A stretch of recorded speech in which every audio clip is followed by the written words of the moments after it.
Good morning, everyone. You're listening to the Sci-Files, an exposure segment featuring Michigan State University student research. We're your co-hosts, Chelsie and Daniel Puentes. Today we welcome Rachel Domagalski. Rachel, can you please introduce yourself to our audience? Hi, so I am a math Ph.D. student here at MSU, and I'm currently working on a project that involves graph theory and social network analysis. What does a Ph.D. in math even look like? So when a lot of people hear that I'm doing a math PhD, they assume that I am in about Calc 100 by now. But most math classes sort of switch into different fields, just like any sort of science would. So what I'm studying is more about solving puzzles, and graph theory involves a lot of visual pictures. So it sort of breaks away from the standard math that you would think about.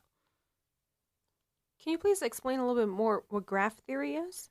Yeah, so graph theory is not like drawing functions. I think that's what comes to mind. And it's also not pie charts, bar charts. When we talk about graph theory, what we mean is just some set of points and lines that connect them. So if you thought about, say, a connect the dot picture, you have a bunch of dots and then you draw lines between them. You could think about that as a graph. And we call those points vertices and the lines between them edges. And what do you do with this data? One application of graph theory is in social network analysis. So let's think again of some picture that has points and lines. And let's make each one of those points represent a person. So maybe this is one of the classes you're taking at MSU. Make each student in your class one of those points. Now, the edges between them could represent some sort of relationship. So those edges could represent friendships or a colleague relationship, maybe a student and an advisor.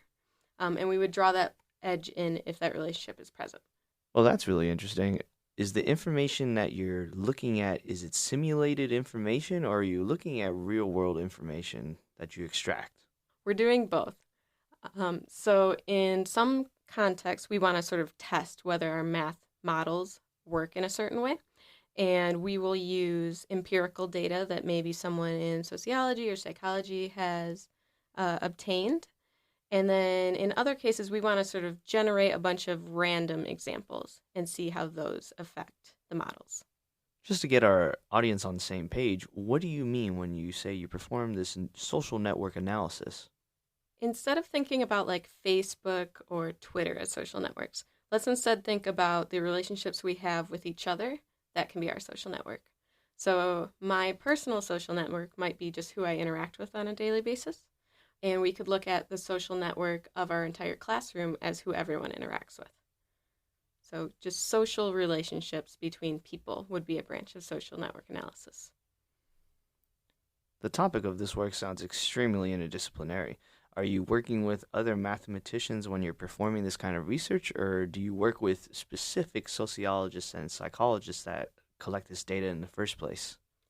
I'm actually working with both a professor, Dr. Bruce Sagan, in mathematics, and Dr. Zachary Neal, who's over in psychology. So it's very interdisciplinary right now. And how does a relationship like that even come about in the first place? I was approached about it. So Bruce knew that I liked graph theory and that I kind of wanted to find something more applied. Graph theory is thought of as what's called pure math, where the applications maybe we see down the road, but you're not immediately working on them. So he approached me with the project. My assumption is that you get the data from Dr. Zachary Neal and then you apply it with your research with Bruce? So Zach is actually doing a lot of the actual research, and we are taking the data from various other sources. So one of the data sets we're using is actually government data between senators and bills they've co-sponsored. And that's just publicly available on the web. So we wrote a program that allowed us to take that and make it manageable for our research. Other data comes from older work in sociology. So there's a Southern Women data set that records women and what parties they've attended. And it's very well known, so we're using that as well to test our methods. That's cool. You use publicly available data and you use the example of senators and passing bills. So, what kind of data do you get from that? Like, do you find out what kind of party they're in and like what kind of factors are you looking at particularly? So, with the senators and the bills they've sponsored, our goal is to figure out who has a political alliance and who, could you say, is in a political antagonism. So, who's avoiding each other. And what we're doing is we're taking this data of senators and the bills they've sponsored, and we're trying to figure out who has sponsored more bills together than we would expect on average, and who has sponsored less bills together than we'd expect on average. And if you think about this, it gets a little complicated. So let's say we just want to say two senators are friends if they've sponsored at least one bill together. But then maybe someone writes a bill and it says, puppies are cute. So everybody sponsors the bill. So now we would say that every single person in the Senate is friends. And we probably know that's not true. So now let's say, okay, maybe they have to sponsor at least 10 bills together. But now we have this issue of Democrats are probably going to sponsor more bills with Democrats. Republicans are going to sponsor more bills with Republicans. So the value that we choose between two people, it's going to change based on what we know about them. So what we're doing is creating methods using math that can tell us whether those two people, based on how many bills they've sponsored and who they've sponsored them with, if we can expect that to be significant, in a sense that this relationship is important and we wouldn't expect it in a randomly simulated situation. Well, you are right. That is pretty complicated, especially because politics are pretty complicated. So, what if we take it down a notch and we modeled a kindergarten classroom where everyone comes into a classroom and they don't know each other? How could we predict if they're going to be friends or not, or enemies in kindergarten world? These methods are actually super important for looking at classroom situations involving children, because through the IRB, we're not actually allowed to ask children negative questions. So we can't go and ask, who are your enemies? So if we want to figure out who is friends or not in this classroom, maybe there is some data that we can look at, such as what clubs these students are in, or what games are they playing at recess. And now maybe we see that two of the children are always playing the same games at recess. Then they're probably more likely to be friends because they're interacting together often. Or two other students are always doing completely opposite things on the playground, so maybe they're less likely to become friends. But at the end of the day, you're trying to understand what different models best represent whether or not you can predict if groups of people are going to end up being friends with each other or not. What kind of models are you looking at in the first place? We are looking at different ways to sort of randomly model what's going on. So if we think about the Senate example, what if we say that instead of Senator A sponsoring bills 1, 2, and 3, what if we say that that senator can sponsor whatever bills he wants or she wants, as long as they still sponsor 3 of them? And maybe bill number 1, we don't care who sponsors it, but we do want 4 people to sponsor it. So we start playing with what happens if we sort of shuffle what everyone's doing over and over again. So this is going to give us a bunch of different random examples. And then we can compare what is the actual number of sponsors for this bill. Is it way more than what happened when we sort of randomly shuffled? So there's several different ways we can do that, different algorithms that we can write. And then we can test if those algorithms are giving us what we either expect to happen, or if they're giving us drastically different things, what is that going to mean? For clarification purposes, what do you mean by shuffling? Like, are you shuffling the same people in the group, or are you adding more people to shuffle within the group? That's a great question. We're keeping all of the people the same and all of their activities, whether that's sponsorship or games they play on the playground, keeping all of those the same. And then we're just changing who did what activity.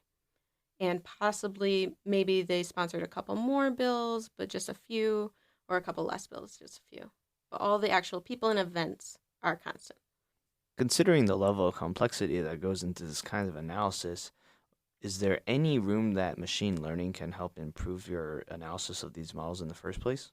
Thought about it. I don't have a machine learning answer yet, but we did just write a package for R that contains some of these methods so that other researchers can test them out and see what they tell them about their own data. And what is R? R is a programming language. It's open source. It's free to use. It's used a lot in statistics. And if you want to try out our package, it's called Backbone, and you can download it through the CRAN repository. That actually leads up into my question because I was wondering how are people going to get the program. So it's an open source thing. You just post it online and people are able to use it whenever they want? Yep. So R is like Python. You just download it to your computer, or you can use an online server. And then you just tell it which packages you want to install. And you can upload your own data and then run it through the program. And it'll output, in our case, it'll output who should be considered friends and who should be considered enemies in your data. Well, this is great and all, but coming from a physics background, I've always understood that just because something is mathematically possible doesn't mean it's necessarily physically possible. How do we know that the mathematical models that you're using are actually going to really show that certain people will be friends and certain people would be enemies? So this is something we're actually working on right now. So in certain cases, we kind of know what to expect. So this gives us sort of examples where we know we're on the right track. Like with the senators, we know what party they're in. So if we end up with data that suggests the two parties are polarized, which we know they are, then that is a good sort of check mark for us that our models are doing at least kind of what we expect. But what we actually want to try to do is write an algorithm that gives us a ground truth. So that would be sort of like if we start with the end result. If we know who is actually friends and enemies, can we back that up and create a situation where we say, knowing that these people are friends and enemies, now let's say we placed them in these different clubs or organizations. Now when we use our models, do we get the same results that we know we should get?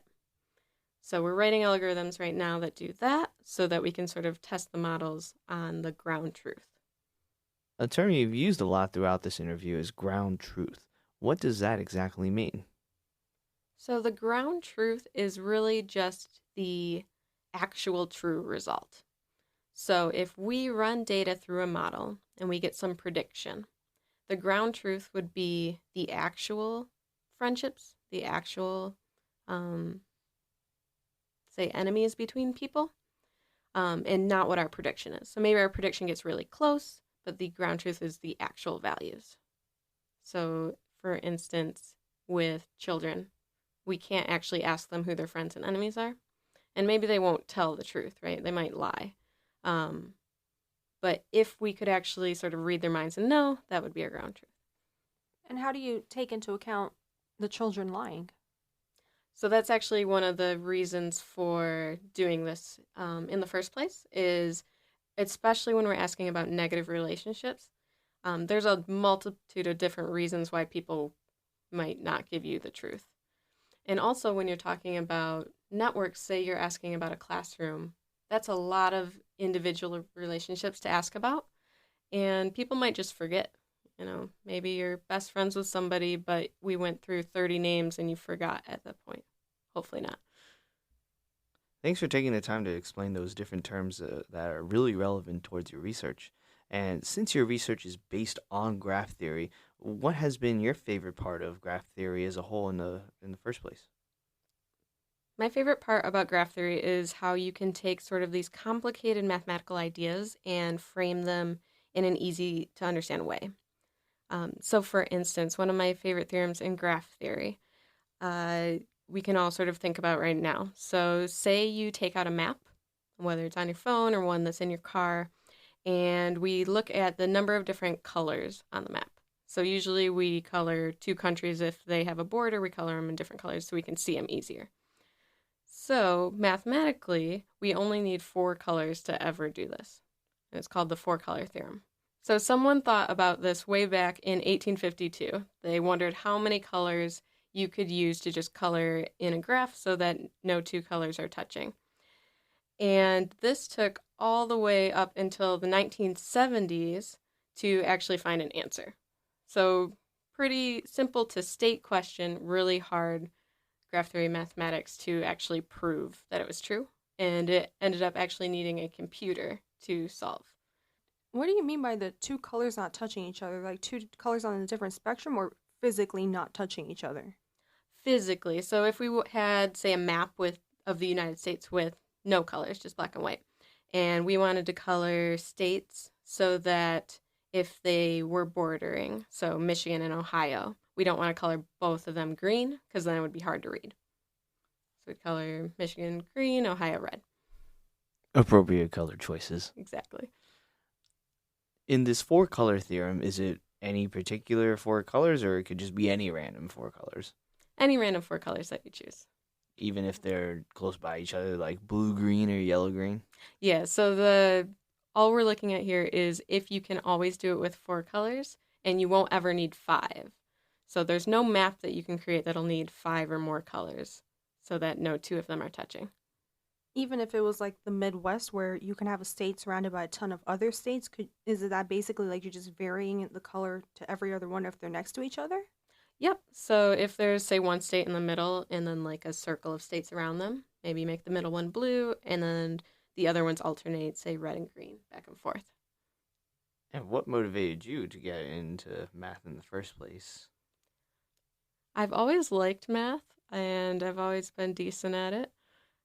I originally thought I wanted to go into medicine and when I started school at Central Michigan.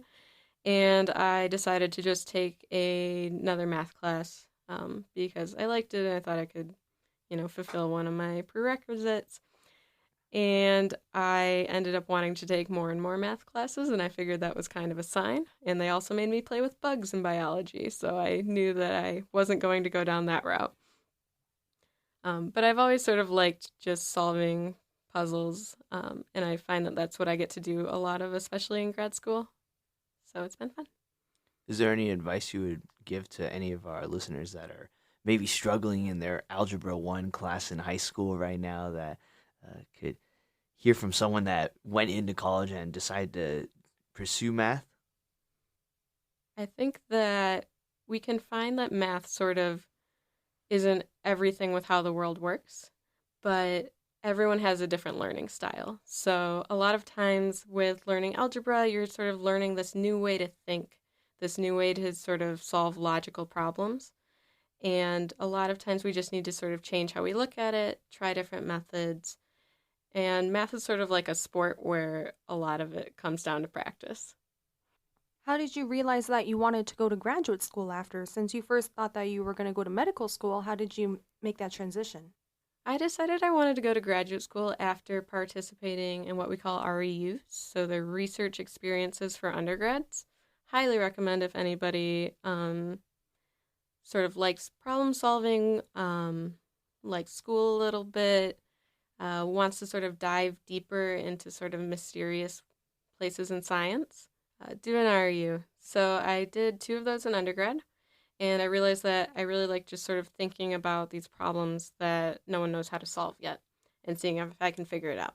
So you're sort of solving a puzzle that you don't know what the answer is. I think it's really interesting that you're taking such a theoretical field that people consider to be only touched upon by mathematicians, and you're connecting it with such a softer field such as the humanities and sociology and psychology. With that being said, what are you interested in doing to use your math PhD in the future once you graduate? I think my ultimate goal is probably to figure out how to use some form of math to solve crimes. But I don't know how to do that yet, and we might be diving into tech industry or academia along the way.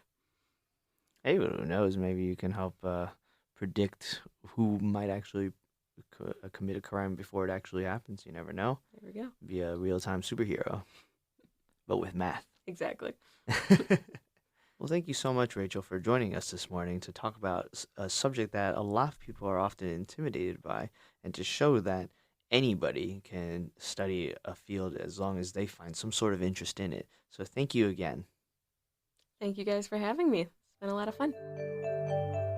Thank you to all of our listeners that joined us this week. And remember, the truth is in the science. Any comments and questions can be directed to Sci-Files at impact89fm.org. We'll see you all next week on Sci-Files.